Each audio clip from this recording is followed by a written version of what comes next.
It seems like now is the time where I should push my conversation with myself forward. I'm always thinking about the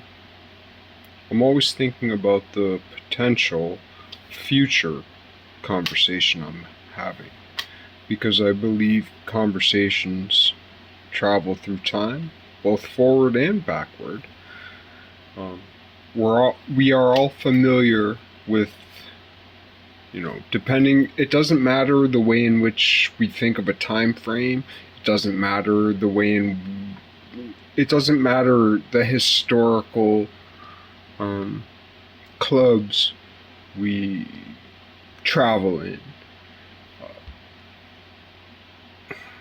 But in some sense, we understand history, whether it's a 20-year history, a 10-year history, a 50-year, a 100-year, a 2,000-year, a 2,000,000 year, a 200,000 year, a 12,000 year, a 24,000 year, 23,000 year,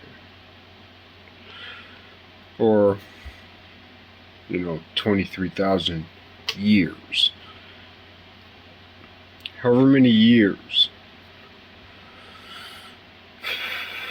If we have a philosophical perspective, there's a progression.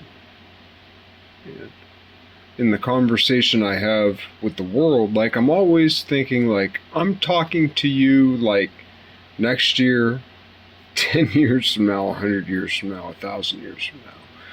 No matter what base system you're using. Right? What I mean by that is why be prejudiced toward the Cartesian, quote unquote, Cartesian decimal? I only say Cartesian, I guess Descartes maybe wasn't, I guess I don't know enough history to know, but I associate decimalism, base 10, right? No matter what base system we use, from base 1 or 2 to base infinity, above the point, 1 means the same thing. But below the point, in base 1, point 1 means something very different. Does it mean 1? You tell me. And in base 2, 1 in base 2, it can be argued, but more or less fundamental arithmetics,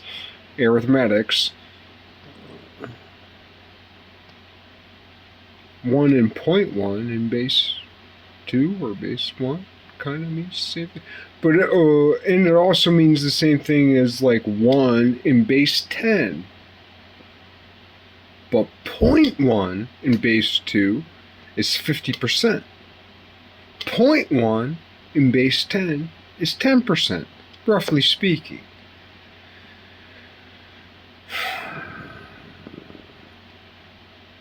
But not that rough.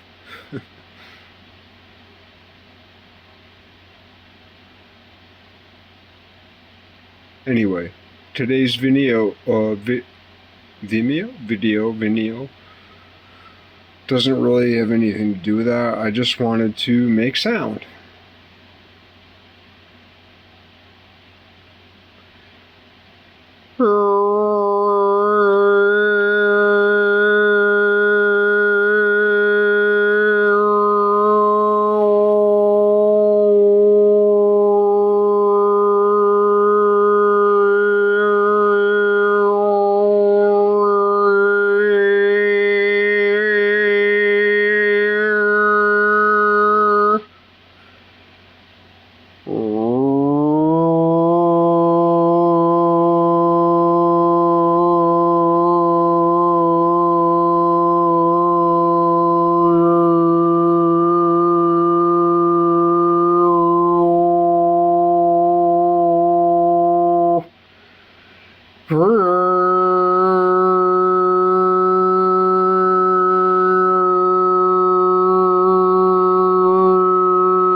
I've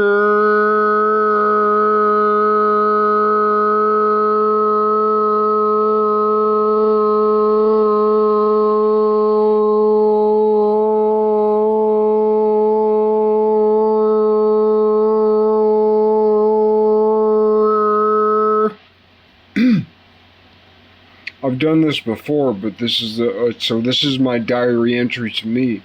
I've done this before, but I forgot that. No, I didn't forget, but like I've made lower things manifest from higher things, and for the most part, when I've done that, it's been more pretty than when I've tried to manifest higher things from lower things. I think I should still try that. But I'm also